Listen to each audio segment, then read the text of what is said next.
Welcome to Futility Closet, a celebration of the quirky and the curious, the thought-provoking and the simply amusing. This is the audio companion to the website that catalogs more than 8,000 curiosities in history, language, mathematics, literature, philosophy, and art. You can find us online at futilitycloset.com. Thanks for joining us. Welcome to episode 78. I'm Greg Ross. And I'm Sharon Ross. In the 1850s, settlers in western Nevada were cut off from the rest of the world each winter by deep snow in the California mountains. In today's show, we'll learn about their lifeline, Norwegian immigrant John Thompson, who regularly carried mail, medicine, and supplies through 90 miles of treacherous terrain on a pair of homemade skis.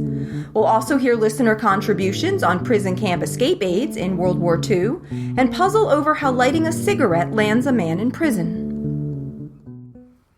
Our podcast is supported primarily by our amazing patrons, whose donations make it possible for us to keep making the show.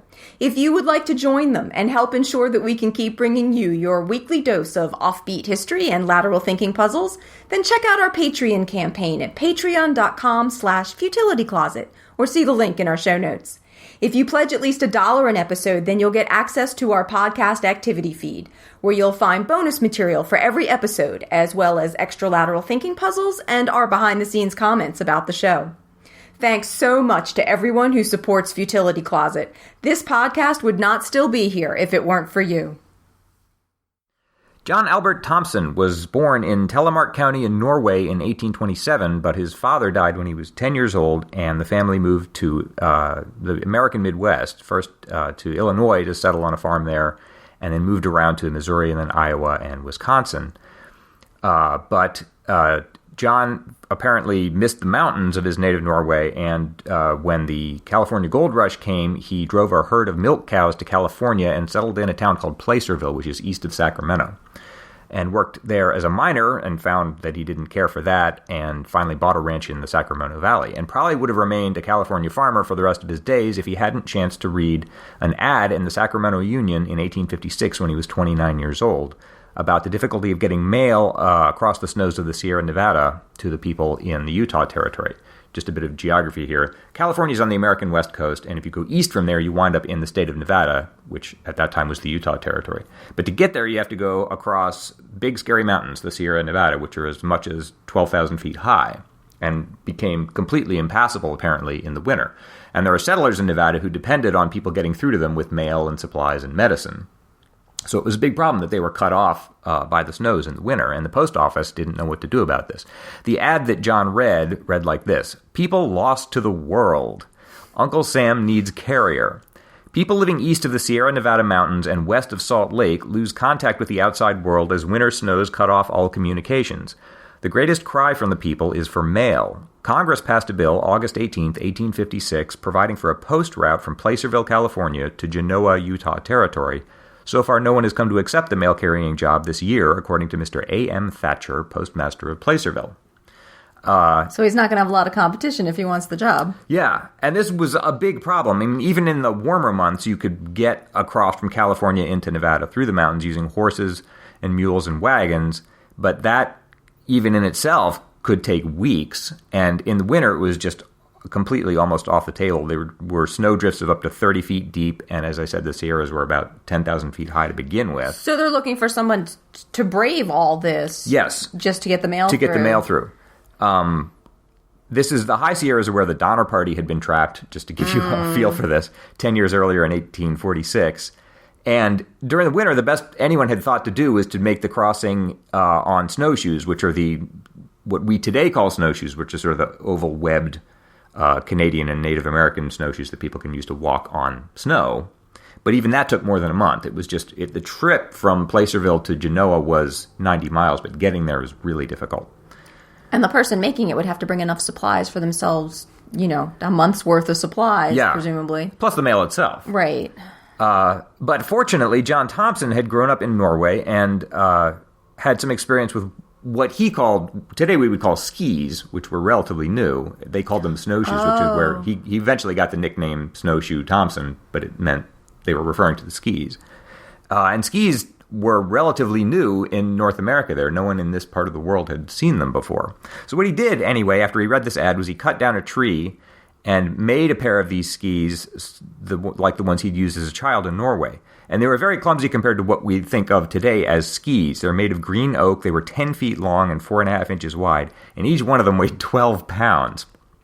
But they worked. Also, instead of using 2 poles, the way he'd learned to do this in Norway was to use one long pole held somewhat in the manner of a tightrope walker, just to sort of keep his balance and push himself along. So before he put this all together, and then before he applied for the job formally, he went to Placerville and then practiced maneuvering around in the snow to make sure he could do this all competently, and then presented himself to the postmaster and asked for the job. And the postmaster understandably was skeptical. He had never seen skis before, and everyone who had tried to make this trip in the past had gone in groups thinking that was safer. Even men with mule teams had failed to make the trip, and they would sometimes find their frozen bodies later on. It was all quite grim. So he is proposing to do this by himself, not with mules. Yes. So then he would have to carry everything. Yes. The mail and all his supplies. Exactly. And did that. The postmaster didn't want to give him the job, but finally had to because no one else wanted it. Right, like I said, he had no competition. So Thompson set off east into the mountains, and to everyone's great surprise, returned 6 days later with mail from Genoa, having traveled 180 miles round trip through the snow, through the mountains, all the way into the Utah Territory and back. And he did it in 6 days. Oh, wow. Which is astounding. That makes a great story in itself, and it's very colorful and good for John Thompson. What's astounding after this is that he volunteered to do this twice a month for 20 years. For 20 years, the only connection between the West Coast and these poor settlers in the Utah Territory was one guy on skis who was volunteering for the job, which is just astonishing. He would start in Placerville, which, as I said, is just a few miles east of Sacramento, in the heart of what was at the time the California Gold Country, and would go mostly east through the mountains into Genoa, I should say, is a little town in what's now Nevada on the eastern side of Lake Tahoe, which was really at that point the next point of civilization to the east if you go east from Placerville. So he'd go 90 miles east and 90 miles west, and over the years it worked out that he could get all the way east in 3 days and then take 2 days for the way back. So he actually cut it down to 5 days because it was mostly downhill on the way back. And this was, as you can imagine, unthinkably wonderful for the people in Genoa. I have one description of how they received one of his early visits. The cry of mail rang through the air, followed by gasps and cries and outright weeping. But it was the weeping of joy. The settlers crowded around Thompson. One, an old woman, groped for his hand and would have kissed it if Thompson had let her. Others thanked him over and over. Thompson was a big man. He stood 6 feet tall and weighed 180 pounds, but he was just a little speck going through the wilderness here. And on most of the trips, he met not one other human being. And there were all sorts of hazards there. I mean, apart from 50-foot snowdrifts, there were bears and wolves and just every kind of danger you can imagine. And he did this twice a month for 20 years, which is just astonishing. The route required him to ski in all conditions he had to cover. He figured it out 25 to 40 miles a day to keep to the mail delivery schedule. And as I said, the snowdrifts were sometimes 50 feet deep. He carried the mail in a bag on his back, and it weighed on average 60 to 80 pounds. So and this that's is on without top, his supplies, right. Yeah. And this is on top of that, on top of having 12 feet on each foot, he's carrying, and the mail bag on heavy trips would be as much as 100 pounds, and you have to carry that by yourself 90 miles each way, or 90 miles out to Genoa at least. Right. Well, and presumably he'd be bringing some mail back that the settlers would write and want. And if he gets into any kind of trouble, that's it. There's no one to help him. Yeah. No one would even know exactly where he was or be able to get to him because they didn't have his skis. Yeah. Right. He would smear charcoal on his face to prevent snow blindness. He wore a wide-brimmed hat to counter sun glare.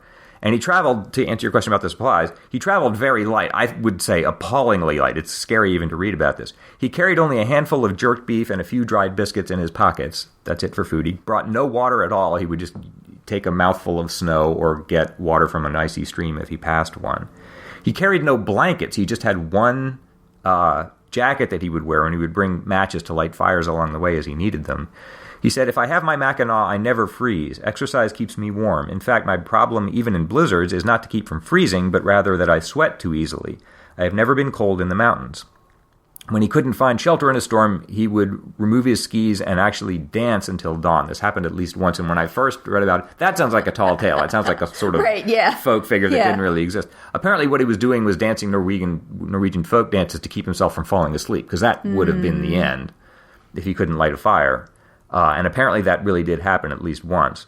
He never did suffer from cold or frostbite, though he did rescue many others who did. And amazingly, this was pretty much trackless. There were no maps of these routes that he eventually figured out. But he brought no compass with him. He would use trees and streams and rocks and the stars to guide him, even though these mountains were, some of them at least, higher than the ones that he was familiar with from his childhood in Norway. So he was finding his way even as he figured this out. And he said he kept his bearings even when traveling through blinding snowstorms, even when he had none of these clues. He just had some inbuilt natural sense of direction. He told one reporter, "I was never lost. I can't be lost. Something here in my head keeps me right." Generally, he slept in snow and rock shelters and generally avoided homes and cabins because they would tend to get buried in snow. And apparently there was one incident where he came to an abandoned cabin that was deserted and mostly buried in snow and tried to get in by going down the chimney and got stuck. And I have not been able to figure out the end of that particular story. But I guess he decided after that it was probably safer just to avoid homes and cabins and just to stick to sleeping out in the elements.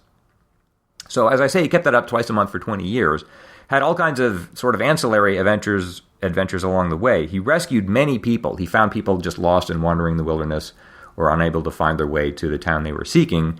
And if they were able to travel, he would put them on the back of his skis and just convey them to wherever they were trying to go. One of them was a millionaire, C.J. Lucky Baldwin, who he saved from a snowstorm.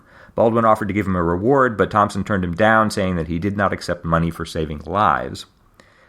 He did all sorts of miscellaneous small favors for people who lived in the wilderness. He carried a pack of needles and a chimney for a kerosene lamp so that a widower, a Mrs. Franklin, could continue her winter sewing. He brought violin strings for Richard Cosser, a local fiddler, and the first issue of the Nevada newspaper, the Territorial Enterprise, when that appeared on December 18th, 1858, he carried that to the miners. He did, apart from this route I described that takes him from Placerville to Genoa, he also was moving around the Sierras and the eastern foothills of the mining communities in California. So a lot of the provisions, some of the historians write, a lot of the provisions that came to the miners who were working in the gold rush came to them brought by this one man, Snowshoe Thompson. In fact, in 1859, an unusual blue rock showed up corrupting the gold-bearing ore in a mine at Washoe in Nevada, and they asked him to take it to Sacramento to have it assayed, and it turned out to be silver ore that marked the discovery of the famous Comstock lode, which is the first major discovery of silver ore in the United States. So he pops up as a sort of little cameo player in a lot of big historic findings because he was the one who was carrying things. He was the only person in the winter months who could actually get around with any kind of efficiency. Also, amazingly, I like this bit, he carried no weapon through all of this. Oh, I was picturing him carrying a gun because you mentioned all the wildlife. No, he seems like his trademark is just to bring almost nothing at all, just have the mail on your back and your skis and just try to get through it. And you're going to fight off bears with the mail? He became apparently very close to meeting bears, but never actually encountered one. But he did meet a company of wolves in the winter of 1857. He just came over a hill and they were there. They were working on the carcass of a dead animal. And he wrote about this later as he was trying to just get past them unobtrusively and just go about his business. Don't mind me. But they lined up as he passed. He came within 25 yards of them, and he said he passed them like a general reviewing his troops. He wrote, "Just when I was opposite them, the leader of the pack threw back his head and uttered a loud and prolonged howl. All the others did the same. A more doleful and terrific sound I never heard. I thought it meant my death. The awful cry rang across the silent valley." But they let him go. What else could you do? He didn't have a gun or anything. He just had to hope for the best. And he just kept going. And when he turned, when he was almost out of sight and looked back, and they had just gone back to the carcass. So that's the closest he ever came to getting devoured by wolves. His most famous rescue, I mentioned that he saved a lot of people. The most famous one happened in Christmas 1856, when he found a mountain man and trader named James Sisson, who was lying in a deserted cabin with his boots frozen to his feet. He had been eating raw flour for 12 days. The Old West was just awful. You see it in enough movies and you start to think it just seems sort of exciting, but I think a lot of it was just sheer misery. He'd been in the cabin for 12 days eating raw flour because that's all he had. For the first 4 days, he'd been without a fire, so when he finally found some matches in the cabin and started a fire, he found that he couldn't get his boots off his feet. His feet had frozen the boots had frozen to his feet. And by the 12th day, when Thompson found him, his legs were purple up to the knees with gangrene. Oh. So Thompson found him just in time. He had been planning the next day to amputate his own legs with an axe. Oh, my. Sorry. That's just, I'm just picturing, wouldn't he bleed to death? Oh, my But gosh. it was going to, it was that or... Yeah. So Thompson found him, made as comfortable as he could, and asked him not to perform the amputation until... He said, give me 3 days to go try to get help before you do anything. And then he skied the 30 miles to Genoa to get help. He got 6 men to agree to come back with him to the cabin, but those men weren't as efficient on him. Nobody was at traveling, so that slowed him down. It took him 2 days to get back. They got back on the evening of the second day and built a sled planning to bring the guy to Genoa, but then 2 feet of snow fell that night, so it took him 2 days to get back to Genoa rather than 1. But they managed eventually to get him back there, only to find out that the doctor there said it would be necessary to amputate Sisson's legs and that he needed chloroform to use as an anesthetic before he could do the surgery.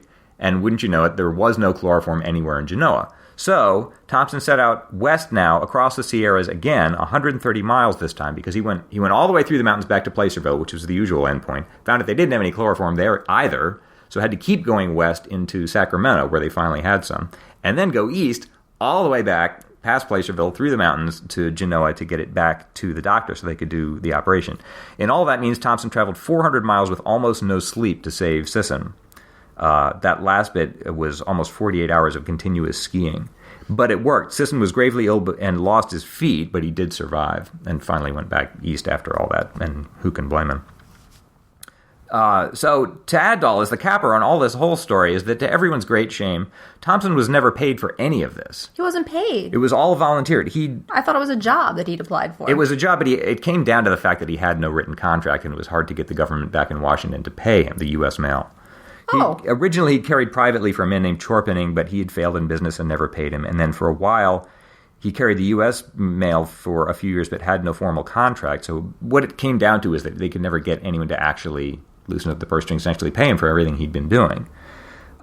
In fact, it was only his industrious farming in the off-season that kept his family going. He had a wife and a son through all of this. In 1869, the Nevada legislature appealed to the federal government to pay him $6,000 for one stretch of runs, but that was ignored. Finally, in 1874, as he neared 50 years old, he decided to travel to Washington himself and make his case, which seems reasonable. I mean, he'd put in 20 years. He deserves to get something for 20 years of service. And hit kind of another adventure on the way out there. On his way to Washington, he got as far as Wyoming and hit the train he was on hit these huge snowdrifts. And even a full day's shoveling couldn't free. The train was being brought along by 4 engines, and even with a lot of shoveling, they couldn't get it through. So finally, he persuaded another passenger to walk along the line with him through deep snow all the way to Laramie, which is 35 miles walking through deep snow just to be making some progress. When they got to Laramie, the trains there were stalled as well, and the other passenger had had quite enough of walking through deep snow and gave up. So Thompson kept walking 56 miles more through deep snow to Cheyenne, Wyoming. He had walked a total of 100 miles, and the townspeople there, when he showed up, said he was the first man in from the coast that they'd seen in 2 weeks. Finally, from there, he was able to catch a train to Missouri and then on to Washington, where newspapers hailed him as the first man to beat the iron horse across the continent on foot. But even then, he got a lot of courteous hearing in Washington and a lot of promises, but no money. And appallingly, it wasn't until 1975 when a congressional resolution finally paid the $6,000 that he was owed. And that's only $6,000. Well, that was only $6,000 for like one stretch, he said, not even for the whole 20 years. Yeah, it's not clear how much he was owed or by whom. There are different accounts. But that's for 20 years. Yeah. And especially, he was so vital to so many people. It wasn't, he deserved, I think, probably more than that. So anyway, it wasn't until 1975 that anybody finally gave him anything at all. So that was 100 years after his death. So that money was finally contributed to a fund to build a monument to him, which is fitting, at Boreal Ridge, that's high in the Sierra, that's sort of in the country where he used to pass all those years. There's a 10-foot sculpture of him there that was dedicated on the 100th anniversary of his death. So that's something, at least, a bit late, a century too late, but at least he got some commemoration for all that work. He himself had finally died of appendicitis that developed into pneumonia in 1876 at age 49, and he's buried in Genoa. His wife had a headstone of white marble placed on his grave. It's engraved with the words, "Gone but not forgotten," and there's a pair of crossed skis at the top of it.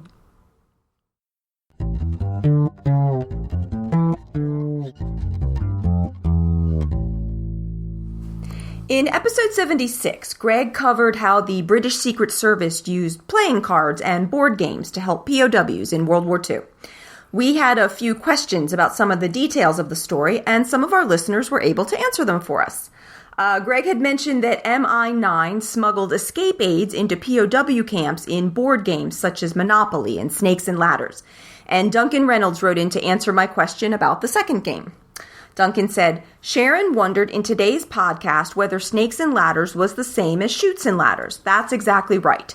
In Britain, instead of chutes, there are snakes. If you land on the head of a snake, you slide down to the end of the tail. I hadn't realized, but apparently it originated in India with snakes centuries ago, and the board was covered in heavy religious symbolism. When it came to the UK in the Victorian era, the symbolism stayed in the forms of snakes, ladders, and squares named after virtues, vices, rewards, and punishments. For those who aren't familiar with the board game, it's pretty much what I vaguely remembered from my own childhood, which is a very simple game, entirely luck-based, where you try to move from the bottom square of the board up to the top square. If you land on a ladder, you get to climb up and improve your position, but if you land on a snake or a chute in the US, you have to slide back down and lose ground. What I didn't know until Duncan wrote was that it was based on an Indian game that dates back to the 16th century and that has its roots in morality lessons. While in the U.S., we say that the game is based on luck, the original game in India emphasized karma or destiny. The top of the board that you were aspiring to featured gods and angels and majestic beings, while the rest of the board pictured animals, plants, and people. So a player's progression up the board was supposed to represent a whole life journey complicated by virtues and vices. The ladders, which would help you progress, represented virtues such as generosity, faith, and humility, while the snakes, which moved you backwards, represented vices such as lust, anger, murder, and theft. I think I've managed to go my whole life without ever playing this game. So maybe this is an ignorant question, but if it's entirely luck-based, then... Right.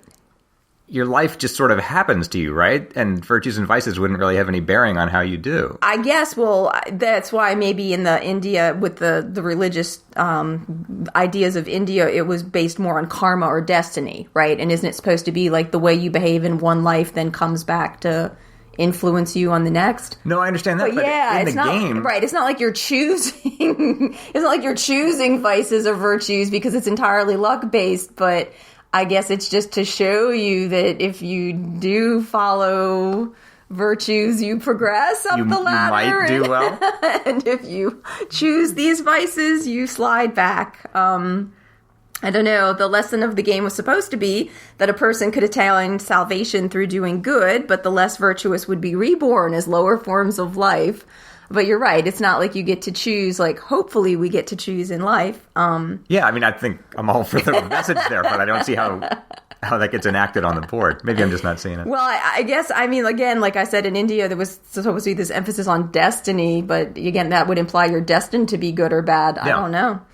Also, it was interesting, in India, the number of ladders was less than the number of snakes, which reflected their idea that the path of good would be much more difficult to stay on than a path of sins. All right. Which is, I don't actually know if this was intended as a children's game. Like in the U.S., this was entirely a game played by like 6-year-olds, very young children. But I mean, and maybe, but in India, it's like, lust and murder and theft. I mean, is that an appropriate children's game? But okay. Also, how did a children's game find its way into a Nazi POW camp? I mean, why were they...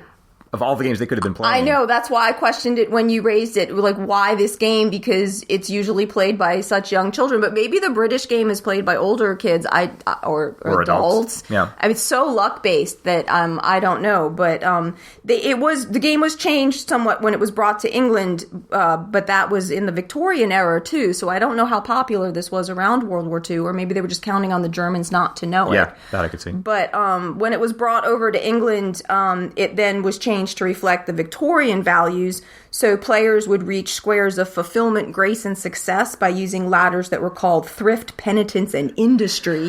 The good old Victorian, virtue of industry. That's really overbearing. And snakes of indulgence, disobedience, and indolence caused you to end up in illness, disgrace, and poverty. Also, the English version contained the same number of snakes and ladders, so that better reflected this cultural idea that for every sin you commit, there would exist a chance for redemption. It was more balanced between the virtues and the vices. So this is all, to me, this all seems very serious. I mean, it's like you end up in disgrace and poverty, kind of thing. And the U.S. version was just so trivial compared to this. But so there's no morality in the U.S. one. It's just it's not as nearly of heavy of morality. First of all, when it was released as Chutes and Ladders in the U.S., and then that was by Milton Bradley in 1943, they changed the snakes to chutes because snakes were just too upsetting for U.S. children. So they've already kind of dampened it down and made it a little more silly. But so you have what look like sort of playground slides, and they called them chutes. And I didn't actually remember what the board looked like until I saw a photograph of it. But here they had like more ladders, which would show a child doing a good or sensible deed, like eating a sandwich and then moving up a ladder and being big and strong, and the chutes, there would be children engaging in mischievous or foolish behaviors, like pulling a cat's tail and then ending up scratched. So that's your great morality lessons got moved down to, or a child eating green apples and then getting sick to its stomach. So it's really watered down from the heavier, older versions, but there still consequences. There still were consequences, right, for your behaviors. And apparently the game has been used in a number of countries and to teach different types of lessons, and with variations in other countries, including, I thought this was cute, a Canadian version that used toboggan runs instead of chutes or snakes. You need to know that in Canada. It's too cold for snakes there, I don't know, or too cold for slides. Another question I raised during episode 76 was whether a compass wouldn't be too big to fit inside a Monopoly board, as all the compasses I've ever seen are definitely too large for that. Lachlan Atcliffe wrote in to say, "Hey, Futility Closet, I can answer the question posed in your podcast about how you fit a compass in a Monopoly board. As it so happens, there is a book published in the UK written by former members of MI9 in World War II who worked on the escape aids, and it's called Escape and Evasion. The writers there go into more detail. The compasses they hid were actually small magnetized bars with the directions marked in luminous paint, with the idea that the POWs could rig them up on a piece of string or float them in a cup of water. These little bars could also be hidden in pens as the clip and tie pins. There were also tiny floating compasses hidden in airmen's buttons that could be unscrewed. An amusing little tale says that partway through the war, the Germans worked out the button trick, so the British changed the direction of the screw thread. Other highlights were saw blades hidden in the metal strips used to bind the boxes together in transit. Devious." It is. The book Lachlan mentioned sounds absolutely terrific, but we weren't able to get a hold of a copy in time for this episode. But what Lachlan describes certainly does help answer my question about fitting a compass in such a small space. And we got further help on both this question and our question about why you might want playing cards to be flammable. Remember, we were wondering that? From Moritz Stocker, who wrote to say, "I'm very excited to be able to contribute for once, and even though I'm probably not the first or the only one to write in on this. Secrecy spies and ciphers being a major hobby of mine, I remembered reading about escape playing cards in a book and looked it up. The cards actually had maps underneath the top layer. Each card had a different part of a larger map and a number to identify it. That way prisoners could copy out important routes and other information useful for escape attempts. If the cards you mentioned were similar, that would explain the need for them to be flammable." I see. Yeah. That makes sense. That would make sense if there was something incriminating on them that you needed to destroy. The book Moritz was referencing for his email was Ultimate Spy by H. Keith Melton. And Moritz had attached some images of some pages from the book in German, and I was very fortunately able to get a hold of an English copy of the book, as my German is nowhere near as good as Moritz's English is. And this book does show pictures of playing cards where you would soak off a top layer to reveal these hidden map sections, as Moritz had mentioned. It also has photos of things like a really teeny compass and other aids hidden in a hairbrush, a pen, and a pipe.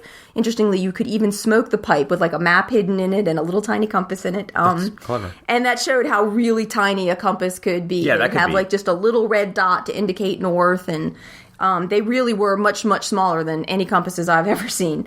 And similar to Lachlan's information about the buttons with reverse screw threads, Ultimate Spy showed a pen with such threads so that if you tried to unscrew the ends with the usual counterclockwise motion, you would only end up tightening them. So that was similar to Lachlan's mention of the buttons. It's funny how game like this all feels. I mean, I know it's all desperate wartime measures, but it just feels like this dueling clevernesses and almost like a chess game, but more like it 3D. Yeah. That's funny. Well, thanks so much to everyone who wrote into us. And if you have any questions or comments for us, you can send them to us at podcast@futilitycloset.com. Greg's going to be trying to solve a lateral thinking puzzle. I'm going to present him with an odd-sounding situation, and he has to work out what's going on, asking only yes or no questions. Are you ready? I hope so. You hope so. We have a David White puzzle to do today. Excellent. David sent in this puzzle. A man stepped onto the front porch of a house in New York and lit a cigarette.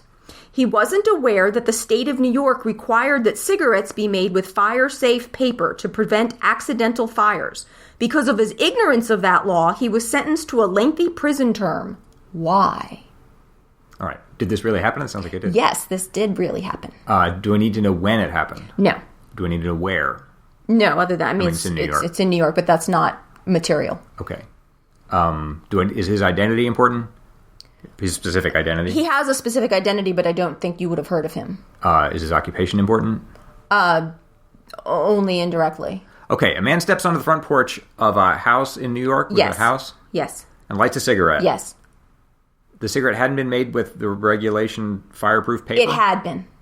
What kind of paper did you say this is? It's fire-safe paper, which David explains, because I didn't know this either. It's a safety measure for cigarettes that will cause them to self-extinguish if left unattended, so that they won't start accidental fires. That sounds like a good thing. It sounds like a good thing. But because this man was unaware that New York required that of its cigarettes, he ended up being sentenced to a lengthy prison term. Okay, got it. But you're saying, just to be clear here, he was unaware of it, but nonetheless, the cigarette did have this paper. Right. It was the correctly made cigarette, yes. Okay. So it met the law. Does the fact that he did this on the porch matter? Is that important? Not highly. I mean, the same thing would have happened if he was inside the house, say? Okay. Are other people involved? Yes. More than one other person? I'm not sure. Was a fire started? Fire at some point? No. I mean, apart from lighting this cigarette. Right, yes, no. Okay. The cigarette acted as it's supposed to, according to New York law. Meaning it went out. And self-extinguished, yes. Okay. All right, let me back up. You said other people are involved. Yeah. And I didn't get what you said. You said probably more than one other person? Yeah, I don't know exactly how many Some unspecified number of people. Yeah, at least one other person. Should I go for the number more than... No, okay. It doesn't matter. Were they in the house, these other people? Yes. So he's on the outside of the house. Right. The other people who are involved are inside the house. Right. Do we need to know more about the house? No, no. It's just an ordinary house. Yes. Do I need to know specifically where it is in New York? No. It's just a house in New York. Yes. Okay, so he goes on the porch. Do I need to know why he's on the porch? Did he go out to smoke a cigarette? No. Okay. It just got more interesting. A man? Yes. Okay, he's in the house with all these other people. He comes No. A man steps onto the porch. Steps onto the porch of a house in New York. Yes. In which there are some people. Yes. Of whom he is not one. Correct. Lights a cigarette. Yes. But not to smoke it. Correct. But by cigarette, we mean a little tobacco... We sure do. Device, just like anyone would expect. Okay, he doesn't light the cigarette till he gets onto the porch. Right. Is he planning to enter the house? No. Is he planning to set a fire? Not exactly. Okay. Close, though. Okay. But you said the man's occupation is important. Is not important. It is for the whole answer, but not for solving the puzzle. Is there a crime here involved? Yes. Is the man intending to commit a crime? Yes. Okay. To harm the people inside the house? Yes. Is there some past history that I need to uncover about? There's a past history, but you don't need to get that. All right, so he just wants to harm these people in some way. But not by setting a fire? Not exactly. Okay. That's vaguely close, but that's not the exact got it. game. So they're inside the house. He steps onto the porch. He lights the cigarette successfully. Yes. The cigarette is made of this fire-safe paper. Right. He lit the cigarette intending that it would burn for some time. Yes. But it went out because he didn't plan on that. Right. But I still need to work out why he would step onto a porch, light a cigarette without planning to smoke it. So he lit the cigarette and just let it burn? Yes. Did he leave? Yes. So he goes onto the porch. Lights a cigarette. Yes. Does something with it. I'll come back to that. Right. And departs expecting something to happen. Yes. All right. That's exactly right. Okay. Was he using it as a fuse? Yes. Of some kind? Yes. All right. For a bomb? Yes. An explosive of some kind. And it just went out. And it went out. Leaving the evidence there. Leaving the evidence there with his DNA on it. Yay! That's as much as you're going to be able to get, which is great. And it's very nice because nobody actually died. Somebody was intended to, but nobody actually died. It's one of the rare ones who actually prevented some people from dying. David says, the man in question was Stephen Rossi, head maintenance man and dictator over the Schenectady School District in the early 2000s. Within his small kingdom, Steve's tyrannical rule extended over not just his employees, but teachers, staff, and affiliates of the school district. While his superiors remained ignorant or turned a blind eye towards accusations, Steve used his fiery temper, outrageous and inappropriate behavior, manipulation, and severe retribution to control those around him. He demanded absolute loyalty and encouraged a culture of backstabbing and ratting people out. And when that didn't work, he resorted to more cruel actions: vandalism, arson, slashing tires, and even bombing houses of those who crossed him. God. In 2001, Steve Rossi planted a homemade bomb on the front porch of a woman who had offended him. He lit a cigarette and used it as the fuse for his bomb. He was not a smoker, however, and didn't realize that cigarettes in New York were made with safety paper designed to self-extinguish if left unattended. As a result, the bomb failed to go off, and the police were able to get DNA evidence off the cigarette that linked Steve Rossi to the crime. In 2009, Steve was convicted on 18 counts of felony, including arson and terrorism, and sentenced to 23 years in prison. It's really funny that that's what got him. Yeah, it's just his ignorance of how cigarettes worked in the state of New York. It's a good thing they use that paper, I guess. Well, thank you, David, for sending in another excellent puzzle. And if anybody else has a puzzle they'd like to send in for us to use, please send it to us at podcast@futilitycloset.com.